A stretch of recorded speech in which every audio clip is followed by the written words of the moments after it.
akan datang kepada umatku apa yang diancamkan bagi mereka. Ya.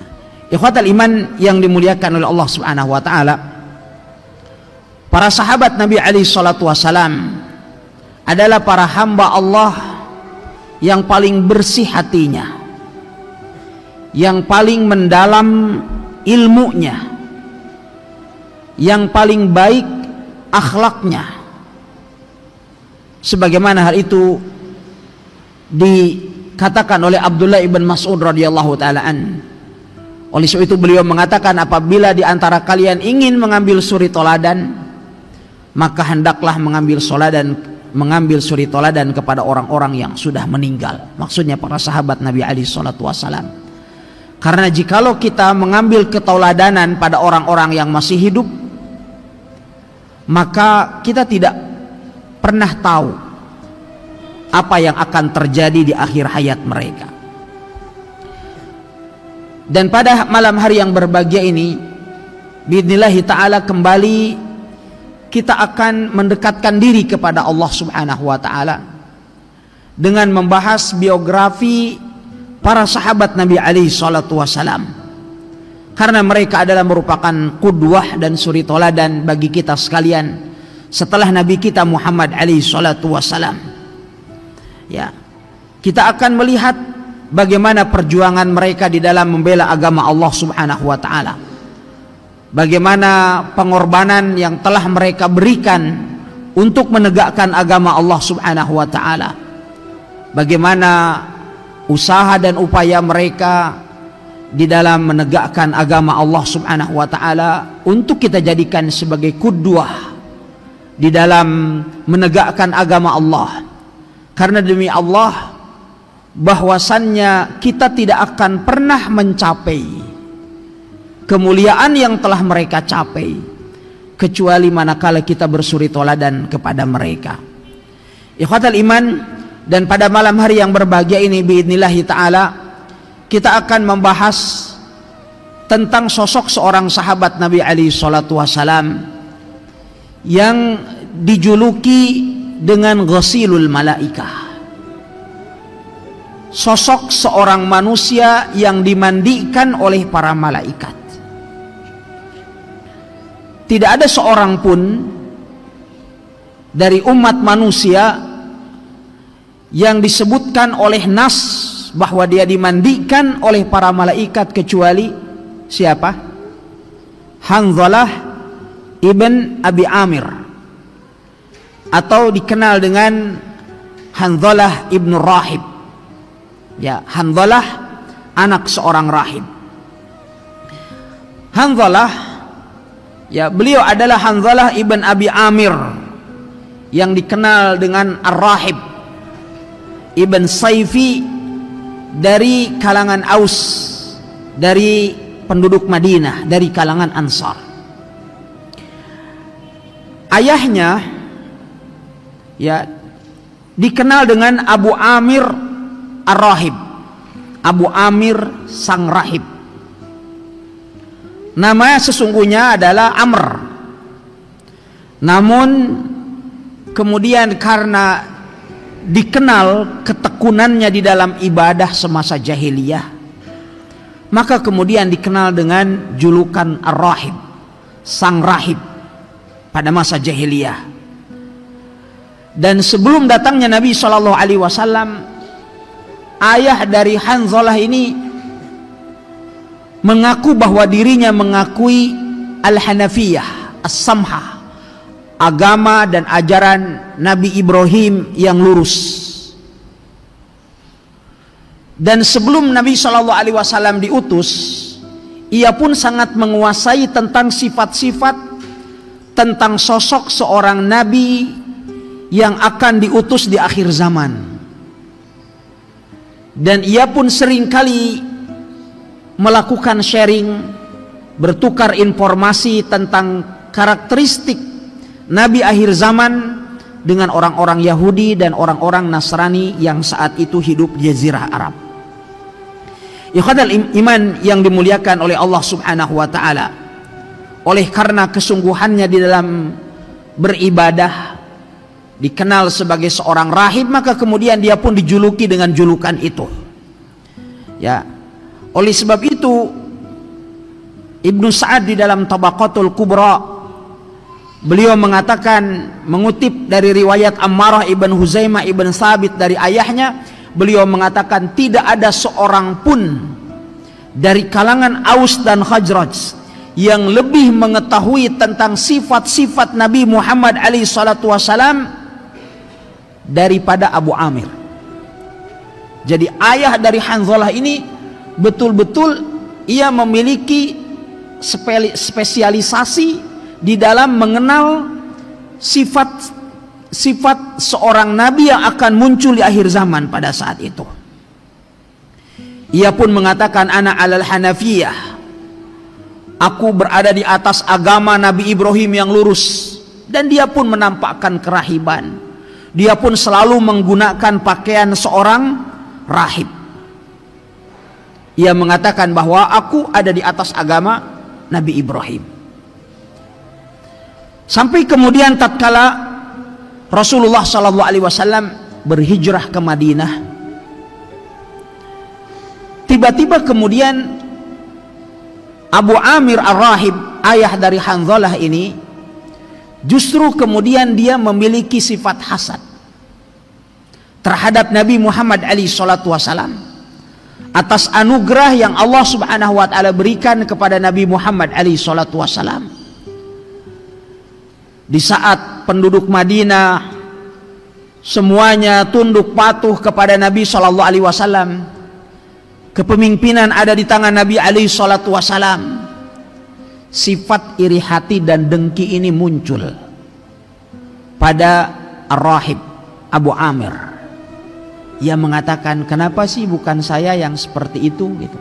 Ini memang penyakit hasad, ini penyakit yang sangat berbahaya, bisa menimpa siapapun, termasuk kepada seorang rahib yang telah bertekad bahwa dirinya seakan-akan dia telah mewakafkan dirinya untuk ibadah kepada Allah, sehingga karena sifat hasad dan dengki yang dimiliki oleh Abu Amir, sehingga dia pun lebih memilih untuk menolak dakwah Nabi SAW dan menjadi seorang munafik.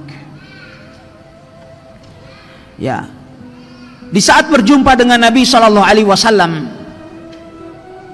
ia kemudian mengatakan, ya Muhammad, anta tukhallitul hanafiyah bi ghairiha. Wahai Muhammad, engkau telah mencampur agama Nabi Ibrahim yang lurus dengan ajaran lainnya. Kau ini manhajnya nggak jelas, katanya gitu. Engkau campur dengan manhaj yang lain, dengan ajaran agama yang lain. Saat itu kemudian Nabi SAW beliau mengatakan, ataitu biha baydha'an naqiyah. Enggak kok, kata Rasulullah, aku membawa ajaran ini, ajaran yang sangat putih, bersih, suci. Ya, abin makana nukhbirukal akhbar, abin makana yukhbirukal ahbaru an sifati. Kata Rasulullah, kalau kamu mau jujur, tolong engkau jelaskan saat ini tentang sifat-sifat aku yang telah engkau dapatkan dari para rahib yang lain, dari para rahib, dari para pendeta Yahudi, para pendeta Nasrani yang telah mengkabarkan kepadamu tentang sifat-sifat Nabi akhir zaman. Coba kau jelaskan kalau kau mau jujur, karena dia adalah orang yang paling tahu tentang itu dari kalangan penduduk Madinah. Saat itu kemudian dia mengatakan, lasta billadhi wusifuli. Ia kemudian mengatakan kepada Nabi SAW bahwa engkau bukanlah orang yang telah mereka sebutkan sifat-sifatnya bagiku. Saat itu kemudian Rasulullah SAW beliau bersabda kepada Abu Amir Ar-Rahib, kadzabta, engkau telah berdusta. Kemudian dia mengatakan, ma kadzabta, aku tidak berdusta. Jadi subhanallah, orang yang hasad apapun akan dia halalkan demi memenuhi syahwatnya, ya, karena kedengkian terhadap seseorang dapat menutup, ya, keimanannya, menutup hatinya, sehingga kemudian Rasulullah sallallahu alaihi wasallam beliau bersabda, al-kadzib amatahullahu taridan wahidan. Sang pendusta, maksudnya engkau wahai ar-rahib, karena engkau telah berdusta, maka al-kadzib, kata Rasulullah, sang pendusta akan dimatikan oleh Allah dalam keadaan terusir dan menyendiri. Dan ini adalah menjadi mukjizat bagi Nabi alaihi salatu wasallam. Bagaimana nanti kita lihat kesudahan dari Abu Amir Ar-Rahib ini. Akhirnya kemudian dia mengatakan amin, katanya, ya Allah kabulkanlah, gitu. Jadi betul-betul ingin menampakkan pengingkaran terhadap Nabi alaihi salatu wasallam.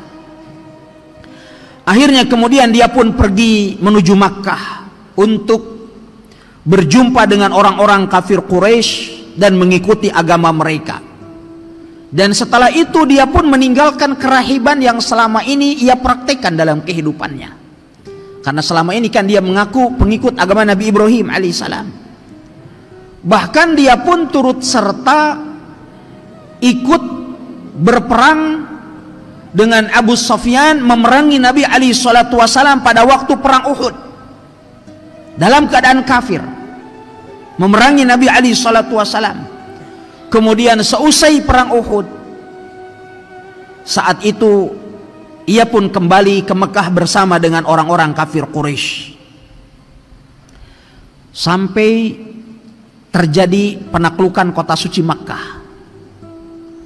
Ketika Allah Subhanahu wa taala memberikan kemenangan dan pertolongannya kepada kaum muslimin, dan Allah Subhanahu wa taala menghapuskan kekufuran di kota Mekah serta para penganutnya, maka kemudian Abu Amir Ar-Rahib, ayah dari Hanzalah ini, ia pun kemudian kabur, melarikan diri menuju negeri Syam untuk bertemu dengan Kaisar.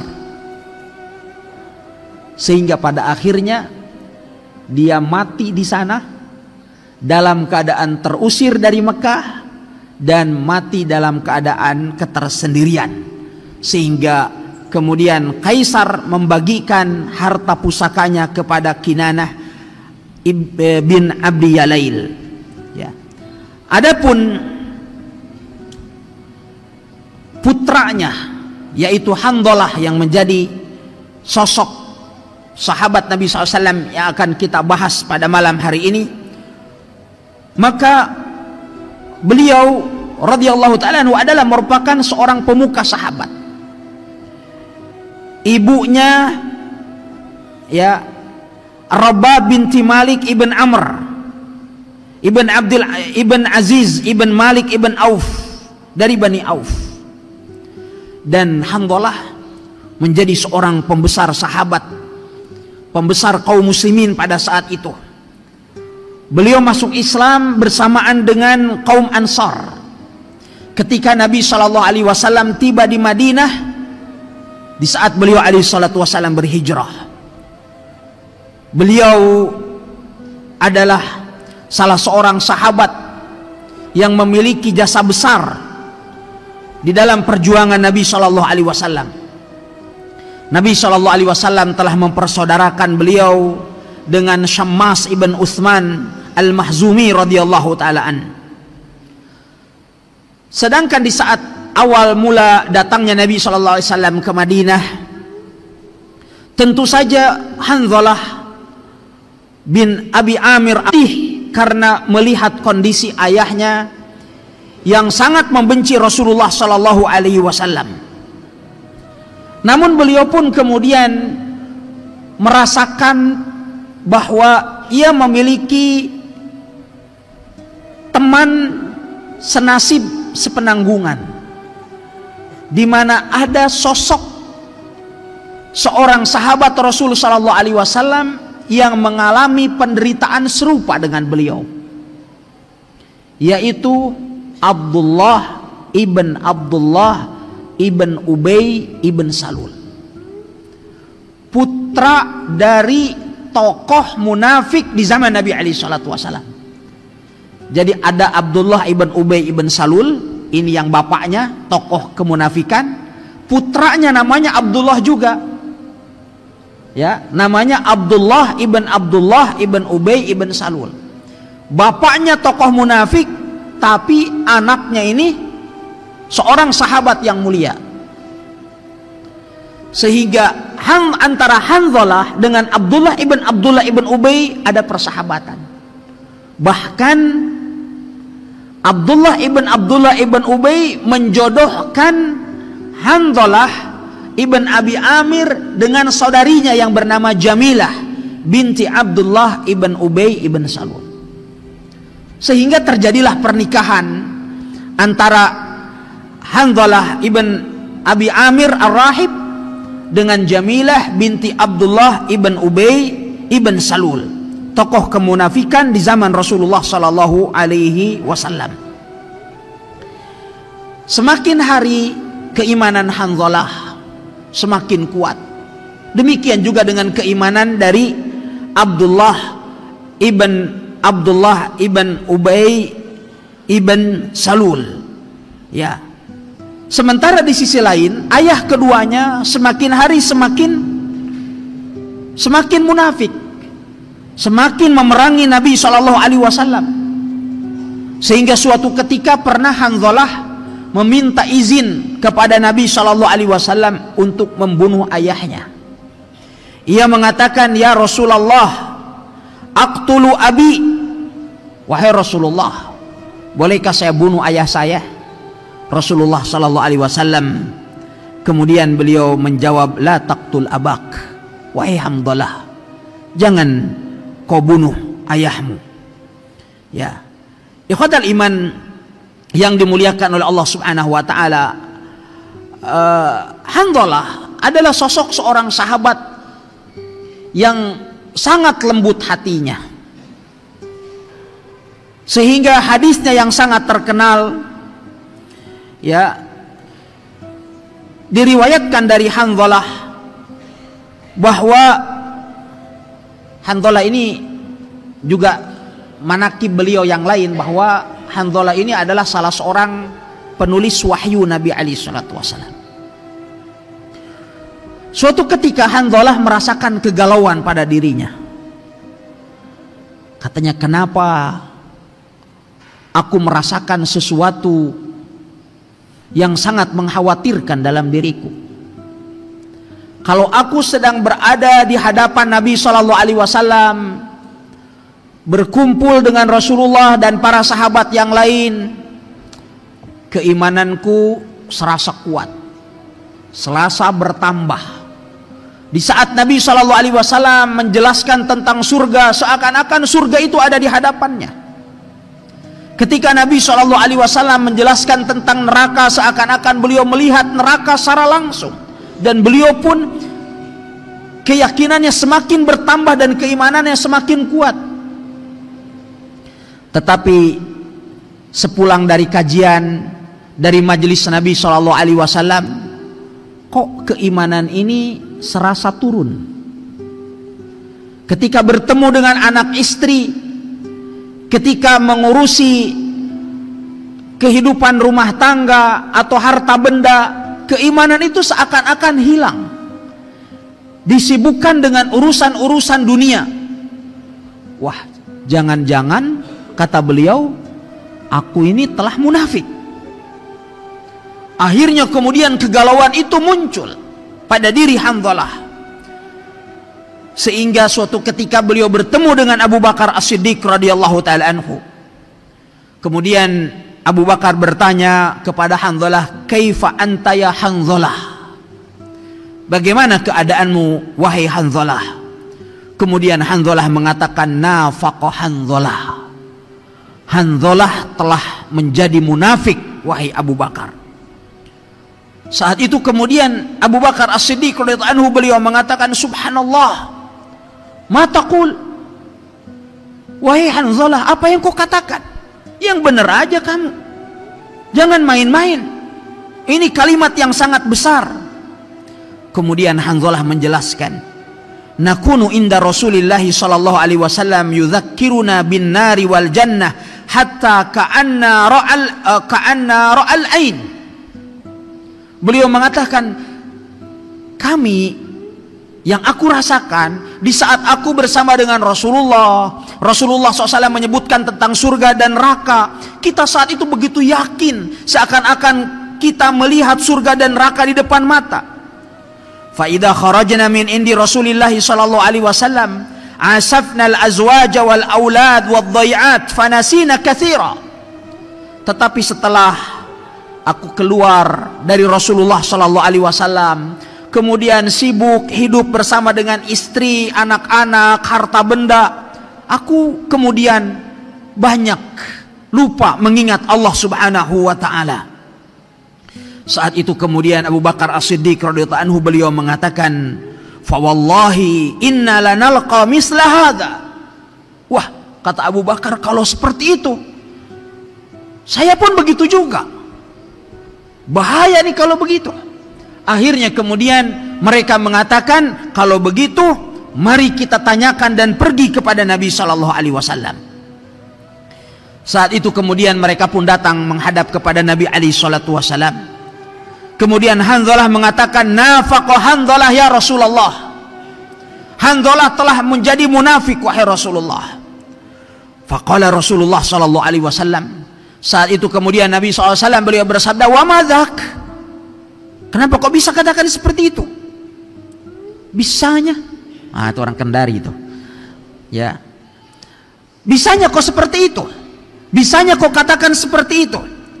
Kemudian Hudzaifah mengatakan seperti apa yang beliau katakan kepada Rasulullah SAW. Ya Rasulullah, nakunu indaka tudzakkiruna bin nari wal jannah hatta ka'anna ra'yu ain.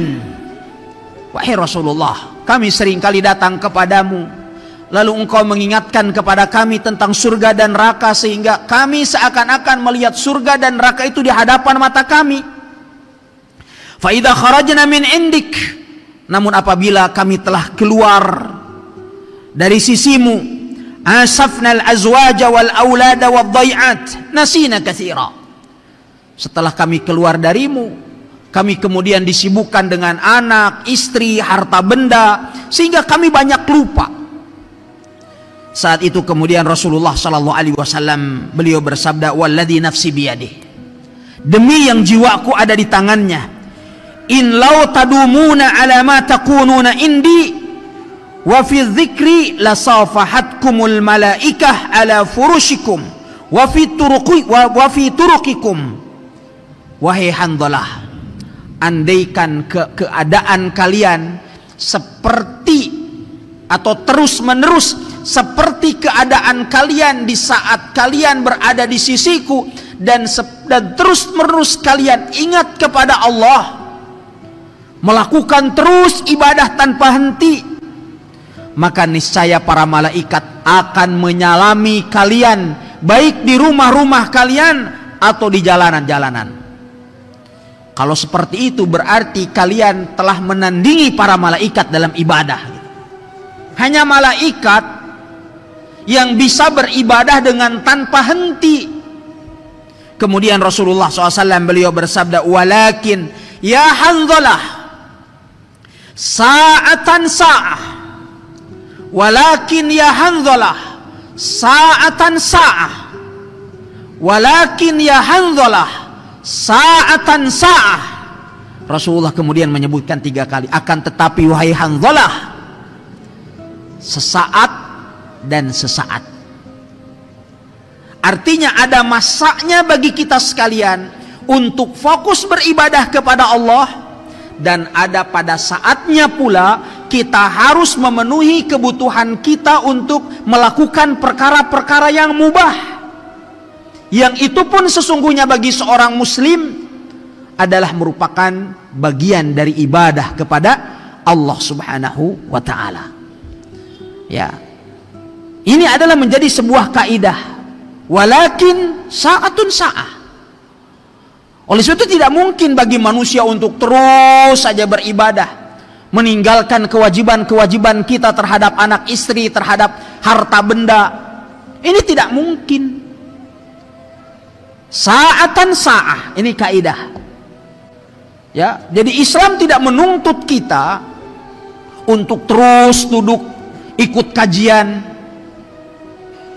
ya, terus membaca Al-Quran. Enggak, sa'atun sa'ah. Ada masanya kita harus rehat untuk menambah kekuatan kita di dalam beribadah kepada Allah Subhanahu wa taala di masa yang akan datang. Ada masa kita harus merehatkan diri, ada masa kita harus berinteraksi dengan keluarga kita, dengan anak-anak kita. Ada satu masa di mana kita harus mencari nafkah, memenuhi kebutuhan-kebutuhan kita. Bukan berarti ya Hanzalah sa'atan sa'ah, bukan berarti kadang kita taat, kadang kita maksiat. Bukan seperti itu maksudnya. Tapi sa'atan sa'ah maksudnya ada pada masa-masa tertentu di mana kita harus fokus, konsentrasi di dalam beribadah kepada Allah, dan ada satu masa di mana kita sekalian harus menunaikan kewajiban-kewajiban kita yang lain dari perkara-perkara yang mubah, yang tentunya jikalau itu kita niatkan untuk menambah bekal kita ibadah kepada Allah, itu pun bernilai ibadah. Oleh sebab itu, tatkala ada 3 orang sahabat Nabi SAW datang ke Ummahatul Mukminin untuk bertanya kepada Nabi untuk bertanya kepada mereka tentang ibadah Nabi SAW, karena gambaran mereka kalau Nabi SAW itu ibadahnya itu non-stop, seakan Nabi SAW itu serius gitu ya, terus mendapatkan wahyu atau membaca Al-Quran terus, atau sholat terus, kalau siang pasti saum terus, kalau malam selalu tahajud semalam suntuk. Itu yang menjadi bayangan mereka, sehingga kemudian mereka datang kepada Nabi kepada istri-istri Nabi SAW dan bertanya kepada mereka tentang ibadah Nabi. Saat itu kemudian di saat mereka mendapatkan informasi dari istri-istri Nabi SAW, sebutkan dalam hadis, faka'annahum taqalluha. Para sahabat ini, 3 orang sahabat ini memandang kayaknya kok enteng banget gitu. Ibadah Nabi SAW ternyata sedikit, sehingga mereka memandang ibadah Rasulullah itu terlalu sedikit. Tapi mereka mengatakan, Rasulullah ibadahnya sedikit seperti itu, kan Rasulullah sudah dijamin masuk surga. Kalau kita kan belum dijamin masuk surga. Akhirnya kemudian mereka beristihad masing-masing. Adapun saya tidak akan pernah tidur di waktu malam, katanya. Yang satu lagi ia mengatakan, kalau saya tidak akan pernah berbuka di siang hari, saya akan terus berpuasa. Yang satu lagi dia mengatakan, adapun saya akan menjomblo seumur hidup. Saya hanya akan konsentrasi beribadah kepada Allah Subhanahu wa taala. Apa yang mereka katakan ini kemudian didengar oleh Nabi SAW. Lalu kemudian Nabi SAW keluar menjumpai mereka. Kemudian Nabi SAW mengatakan, apakah kalian yang telah mengatakan ini dan itu? Mereka kemudian mengatakan, ya Rasulullah, benar. Saat itu kemudian Rasulullah SAW beliau bersabda, demi Allah, inni la akhsyakum wa atqakum lillah. Ketahuilah, sesungguhnya aku adalah manusia yang paling khusyuk dan paling bertakwa kepada Allah. Akan tetapi aku sholat tahajud di waktu malam, tapi aku pun tidur. Aku berpuasa di waktu siang, tetapi terkadang aku pun berbuka. Wa ana atazawwajun nisa, dan aku pun menikahi kaum wanita. Faman raghiba an sunnati falaysa minni. Maka barang siapa yang membenci sunnahku, maka dia bukan dari golonganku. Ini yang dimaksud dengan sabda Nabi SAW kepada Hanzalah, ya Hanzalah sa'atan sa'ah. Ini pelajaran terpenting yang kita ambil dari biografi Hudzaifah. Akan tetapi wahai Hudzaifah, satu masa dan satu masa. Artinya ada masanya bagi kita sekalian untuk fokus beribadah kepada Allah Subhanahu wa taala, dan ada masa bagi kita di mana kita harus menunaikan kewajiban-kewajiban dan hak-hak lainnya. Ya, ikhwatal iman yang dimuliakan oleh Allah Subhanahu wa taala. Sehingga Hanzalah radhiyallahu taala anhu, beliau sangat khawatir ditimpa oleh kemunafikan, dan ini menunjukkan keimanan beliau.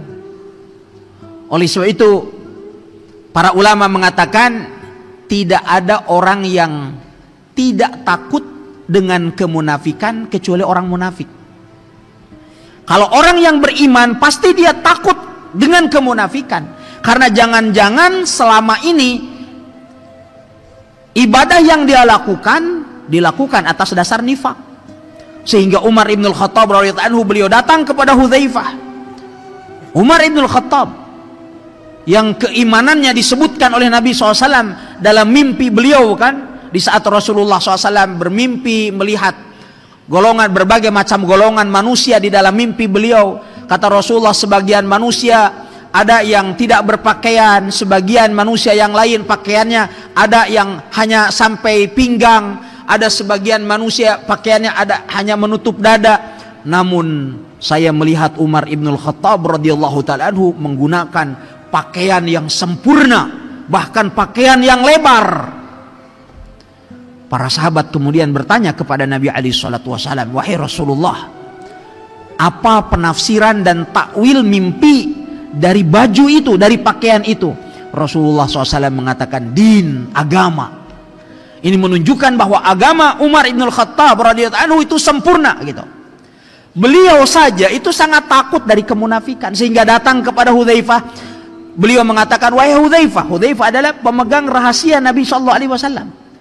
Umar bin Khattab mengatakan, wahai Hudzaifah, apakah Rasulullah SAW telah menyebutkan namaku di dalam daftar nama-nama orang munafik? Karena tidak ada yang mengetahui daftar orang-orang munafik kecuali Hudzaifah.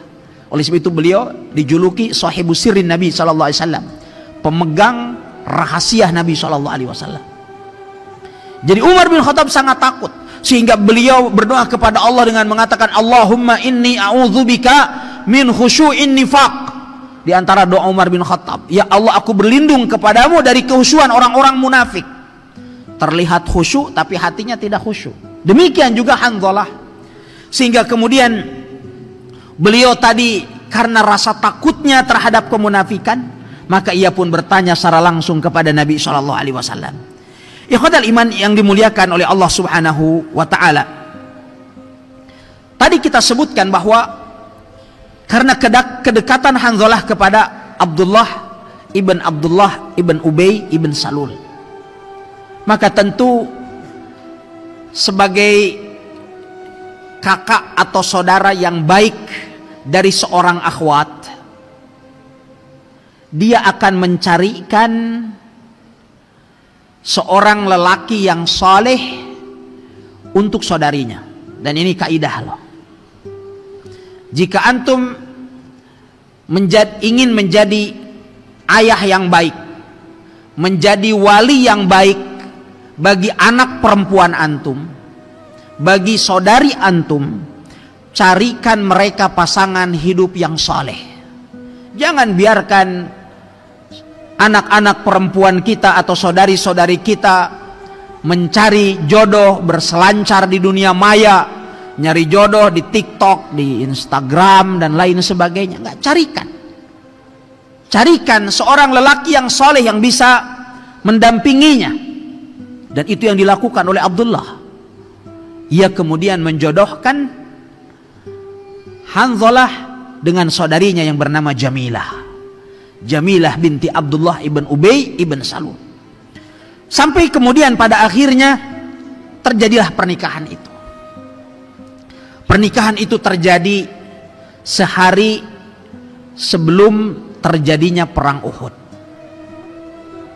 Sehingga di malam hari sebelum terjadinya perang Uhud, itulah malam pertama dari Hanzalah untuk tidur bersama dengan istrinya yang sangat ia cintai yang bernama Jamilah. Namanya saja sudah Jamilah. Ya, orangnya juga pasti Jamilah. Ya.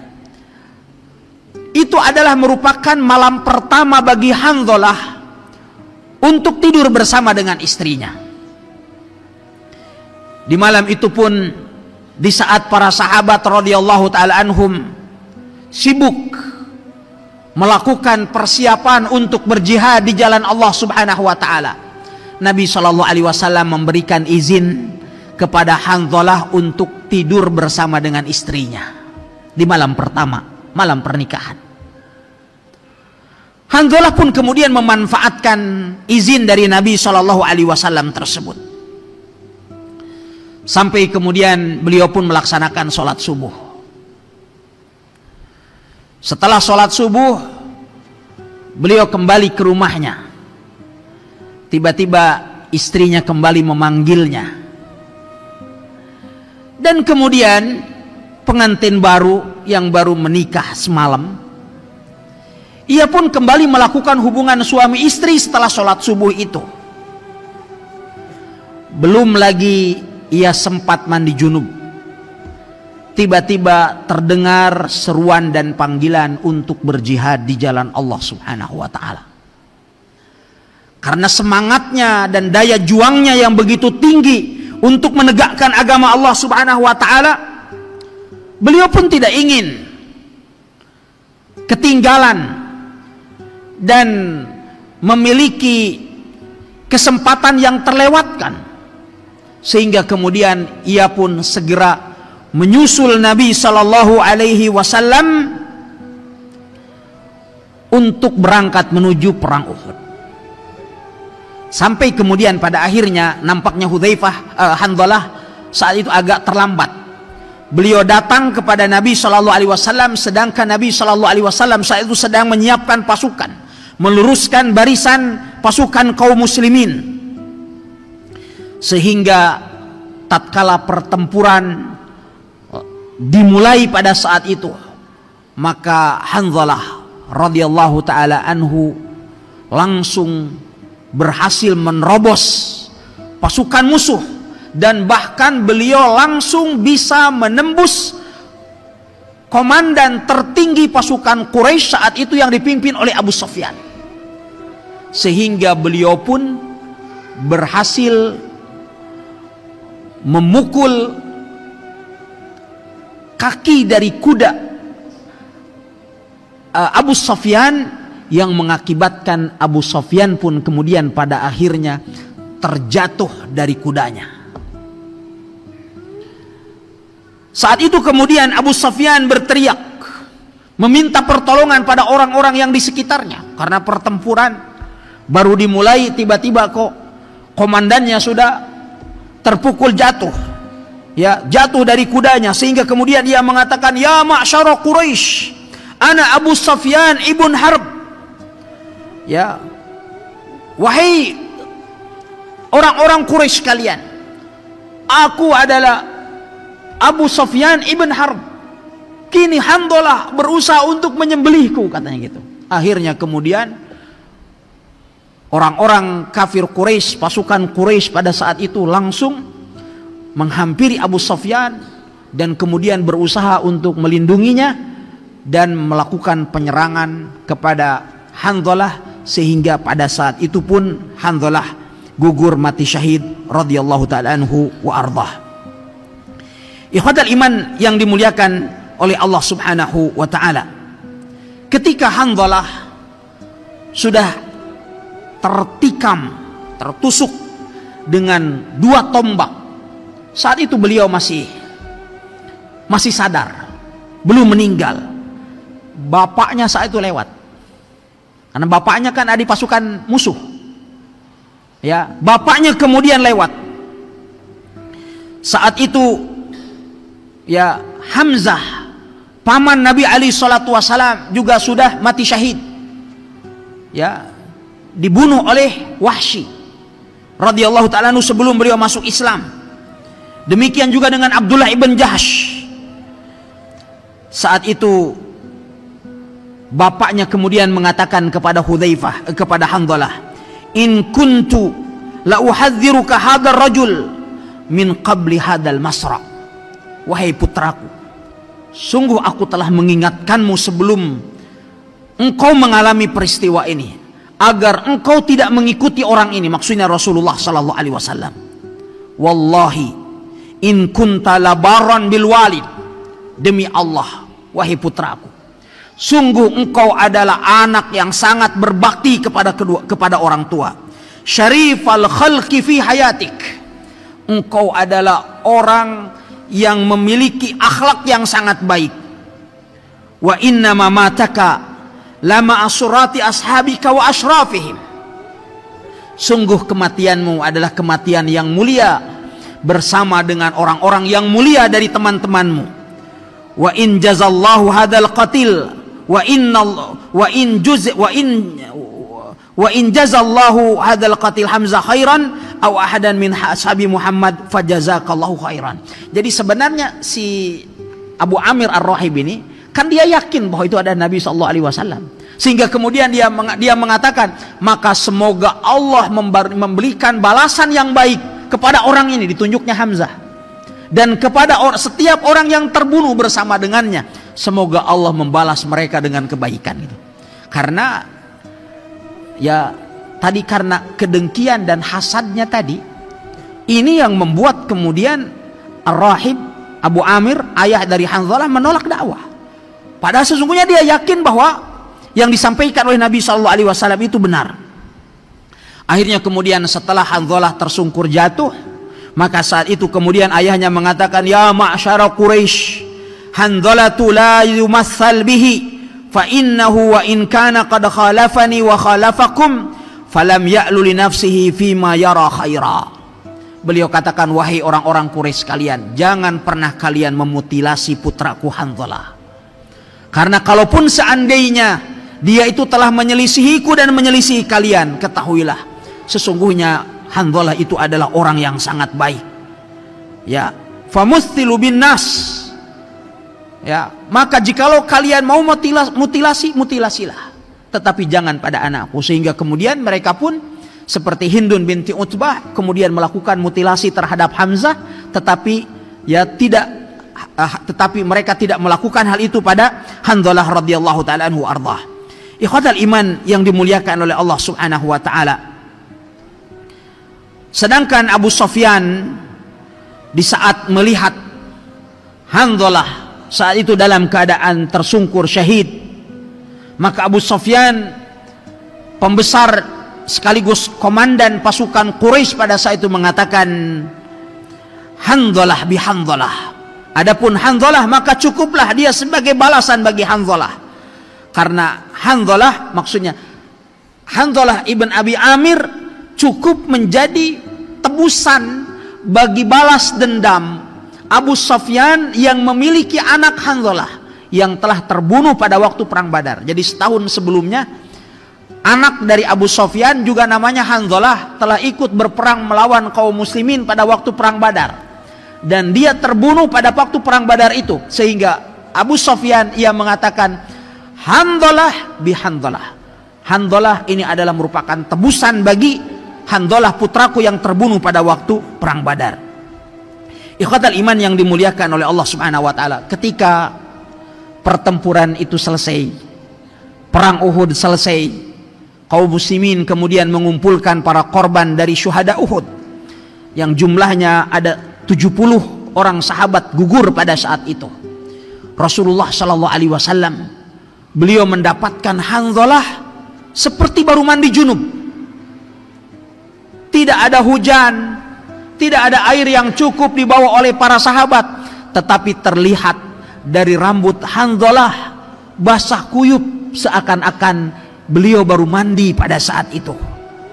Ya, Abu Usaid As-Sa'idi beliau mengatakan, fadhahabna fanadharna ilaihi fa idza ra'suhu yaqturu ma'an. Kami mendatangi jenazah Hanzalah, kami dapatkan dari kepalanya menetes air. Faraja'tu ila Rasulillah sallallahu alaihi wasallam. Kemudian aku datang kepada Nabi lalu mengkabarkan tentang hal itu. Kemudian Rasulullah SAW beliau bersabda, salu ahlahu, kalian tanyakan kepada istrinya. Sungguh kata Nabi alaihi salatu wasallam, sesungguhnya aku telah melihat dia dimandikan oleh para malaikat dengan menggunakan air bersih dari sebuah bejana yang terbuat dari perak, dan di dalam riwayat yang lain dari emas. Ya, tanyakan kepada keluarganya, apakah dia dalam keadaan junub? Kemudian ternyata penduduk Madinah di saat Rasulullah SAW dan para sahabatnya pergi menuju Uhud, ternyata istrinya telah bercerita kepada para tetangganya. Seperginya Hanzalah pergi ke medan jihad, istrinya telah mengatakan, sungguh Hanzalah telah menggauliku 4 kali. Akhirnya saat itu kemudian para tetangganya mengatakan, kenapa engkau kabarkan ini? Dan ihtimal sangat mungkin bahwa ini terjadi sebelum adanya larangan dari Nabi SAW untuk menceritakan tentang apa yang terjadi pada suami istri, atau karena memang istri dari Hanzalah ini juga tidak menyebutkan tentang rincian tentang apa yang terjadi. Beliau hanya mengatakan, sungguh Hanzalah telah menggauliku 4 kali. Akhirnya kemudian para sahabat itu mengatakan, kenapa mesti engkau ceritakan? Kemudian beliau mengatakan, laqad ra'aitu as-sama' ka'annaha furijat. Sungguh tadi malam aku melihat seakan langit terbelah. Lalu kemudian aku melihat Hanzalah seakan-akan masuk ke dalam langit yang terbelah itu, lalu kemudian tertutup kembali. Maksudnya dia melihat dalam mimpinya.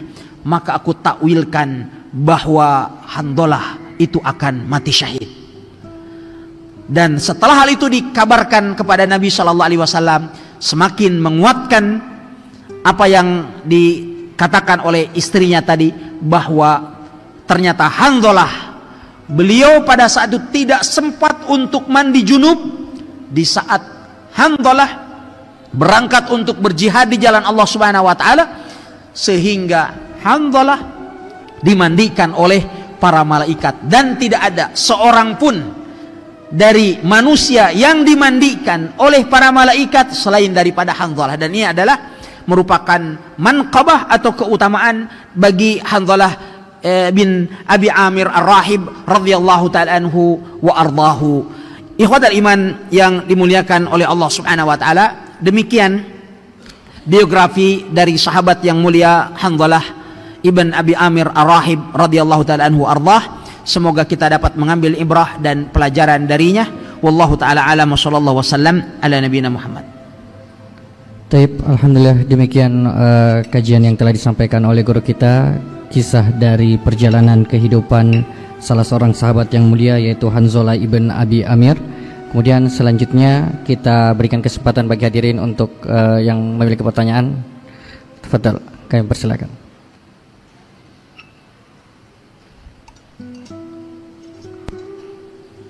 Assalamualaikum Ustaz. Assalamualaikum warahmatullahi wabarakatuh. Pertanyaan anak ini di luar dari kajian tadi. Pertanyaan anak ini, yakni ada suatu masjid di mana telah ditetapkan waktu sholat dari Depak, akan tetapi pada saat itu di akhir bulan 12 mereka ini telah kami sampaikan bahwa mereka sholat ini belum masuk waktu sholat, dan bahkan kami jelaskan bahwa syarat sahnya sholat adalah ketika sudah masuk waktu sholat. Setelah itu Ustadz, jadi pada saat itu kami mengikuti jadwal yang keluar, kami masbuk, pada saat itu masbuk, kemudian tidak ada orang satupun yang kami dapat yang masih sholat, dan sehingga kami membuat jamaah baru. Pada saat itu dia terulang 2 kali, dan ini menjadi suatu problem kami, yakni bahwa tadi ini sudah kami mendapat surat pengaduan dari kecamatan seperti itu. Kecamatan mendakwa antum? Iya. Karena masbuk? Iya. Yang tidak sholat didakwa apa enggak? Jadi kami tadi sebelum berangkat Jumat, kami sudah mendapat surat dari pihak pemerintah bahwa kita diadakan pengaduan, sehingga anak tadi berangkat dari Konsel menuju Kota Kendari untuk menanyakan hal ini, Ustaz. Seperti itu. Syukran, jazakallahu khair. Alhamdulillah, wassalatu wassalam ala Rasulillah wa ala alihi wa sahbihi wa mawalah. Pertama, saya sangat kagum dengan pemerintah di tempat antum, Masya Allah, sampai yang masbuk pun ya diperhatikan. Semoga mereka masuk ke dalam apa yang disebutkan oleh Allah Subhanahu wa taala, alladzina immakkannahum fil ard aqamus shalah wa atawuz zakah wa amaru bil ma'ruf wa nahu 'anil munkar. Orang-orang yang akan mendapatkan pertolongan dari Allah disebutkan dalam surat Al-Hajj ayat 41. Nanti tafsirnya besok pagi kita bahas insyaallah. Ya, adalah mereka orang-orang yang apabila diberikan kekuasaan di muka bumi, mereka adalah mendirikan sholat, menunaikan zakat, dan beramar ma'ruf dan nahi munkar. Cuman terkadang aneh, orang yang sholat di masjid mendapatkan teguran, orang yang tidak sholat tidak dapat teguran. Nah, itu yang aneh binti ajaibnya di situ. Taib, baik, begini akhi. Sekarang waktu-waktu sholat itu telah dijelaskan oleh Nabi Shallallahu Alaihi Wasallam dengan sejelas-jelasnya. Saya katakan, untuk menentukan waktu sholat itu tidak butuh adanya fatwa baru, karena nasnya sudah ada. Yang dibutuhkan itu adalah pengamalan dari jadwal waktu sholat yang telah ditetapkan oleh Nabi itu. Sekarang penerapannya sudah tepat apa belum gitu. Karena kan sangat berbeda antara satu tempat yang satu dengan tempat yang lain. Ya, jadwal waktu sholat dari tempat yang satu di tempat yang lain itu berselisih. Kadang dari satu titik koordinat saja gara-gara beda ketinggian, itu waktu sholatnya bisa berbeda. Antum tahu di Dubai itu ada bangunan tertinggi di dunia yang dinamakan dengan Burjul Khalifah, Tower Al Khalifah di Dubai. Itu jarak antara orang yang tinggal di lantai paling atas dengan orang yang ada di lantai paling bawah, itu jadwal waktu sholatnya berbeda. Waktu berbuka puasanya beda, itu ada selisih kalau tidak salah 2 menit antara yang di lantai dasar dengan yang di lantai paling atas. Karena yang di bawah itu sudah tidak melihat matahari, ya, yang di atas itu sudah yang di bawah sudah tidak melihat matahari di saat tenggelam, matahari tenggelam, yang di atas masih ngelihat. Sama misalnya apabila antum take off dari Kendari menuju Jakarta atau Makassar, naik pesawat. Begitu antum naik menjelang berbuka puasa, begitu antum naik, tiba-tiba naik ke atas menuju barat, itu terus antum akan mengikuti matahari itu. Yang di Kendari, yang di bawah ini sudah berbuka, antum yang di atas belum lagi berbuka. Saya pernah naik pesawat dari Jakarta ke Kendari. Ini matahari betul-betul masih nyorot, cahayanya masih masuk ke dalam pesawat. Saat itu kita berada di atas kota Makassar. Tiba-tiba kemudian pilot mengatakan kepada kaum muslimin yang sedang menjalankan ibadah puasa, silahkan berbuka karena waktu berbuka telah tiba. Wah, ini si pilotnya ini nggak paham fikih. Akhirnya kemudian orang banyak berbuka. Sebenarnya belum itu matahari masih kelihatan. Karena memang di Makassar saat itu sudah masuk waktu maghrib, tapi kita yang di atas pesawat masih melihat matahari, belum lagi bisa berbuka. Seperti itu. Jadi masalah waktu sholat itu tidak membutuhkan fatwa baru, itu sudah final. Yang kita butuhkan adalah pengamalan yang benar tentang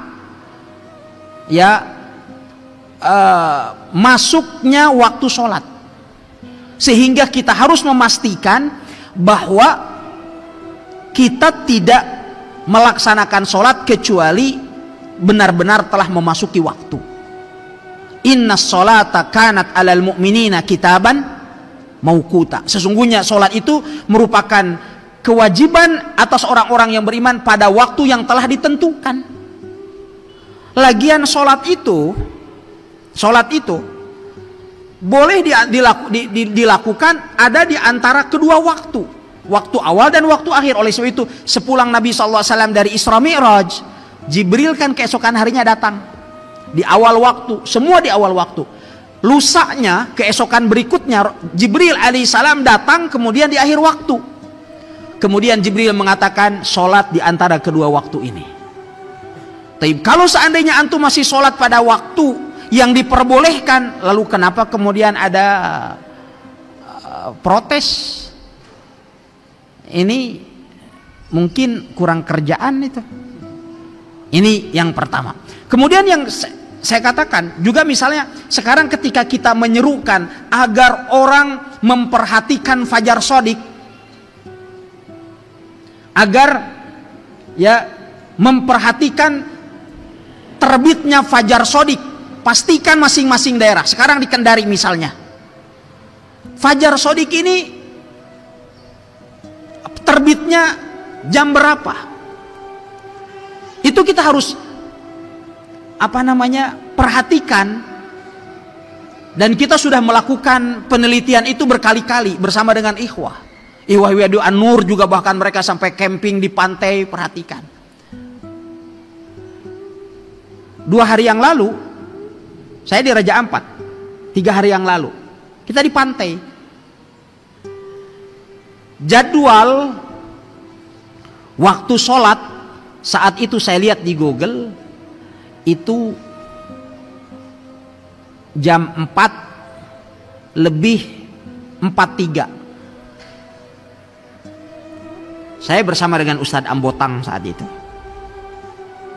Saya katakan, Ustadz, coba kita buktikan. Depan kita laut. Ya, depan kita laut. Orang pada azan. Mana fajar shodiq? Tidak ada.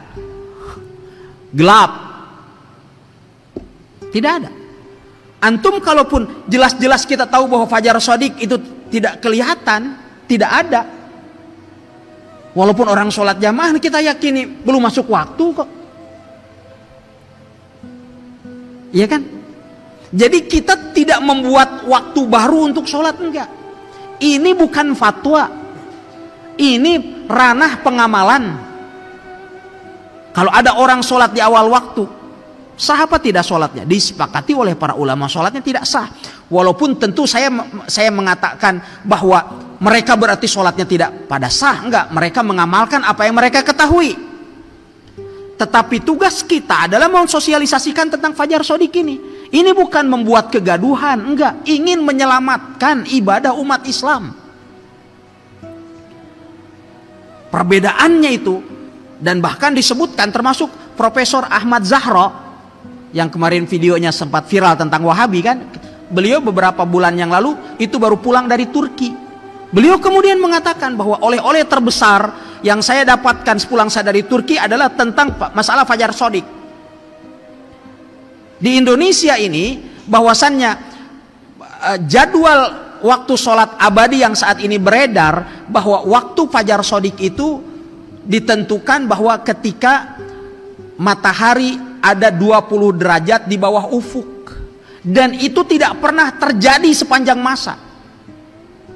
Data yang diberikan oleh Mr. Lehman ke ulama Mesir di tahun 1908 itu pun 18 derajat, dan itu pun yang dimaksud adalah fajar kadhib. Dengan berbagai macam riset yang telah dilakukan, saat ini beberapa kamera sudah diletakkan di berbagai macam penjuru Nusantara ini yang bisa menangkap cahaya, bukan kamera biasa, bukan kamera antum, tapi kamera yang bisa menangkap fajar sudah diletakkan di sekian ratus tempat. Ya, menurut Pak Hadi Sutikno kalau tidak salah namanya, atau Hadi siapa yang dosen ilmu falak dari Unisba itu, beliau katakan bagi saya ini sudah final. Semestinya di Indonesia itu adalah 13 derajat. Masing-masing derajat ini ditempuh oleh matahari ini dengan 4 menit. Sehingga kemudian keterlambatannya menurut beliau itu adalah 28 derajat. Tepatnya adalah 13,4 derajat. Jadi ini memang perlu kehati-hatian. Saya katakan ini bukan fatwa.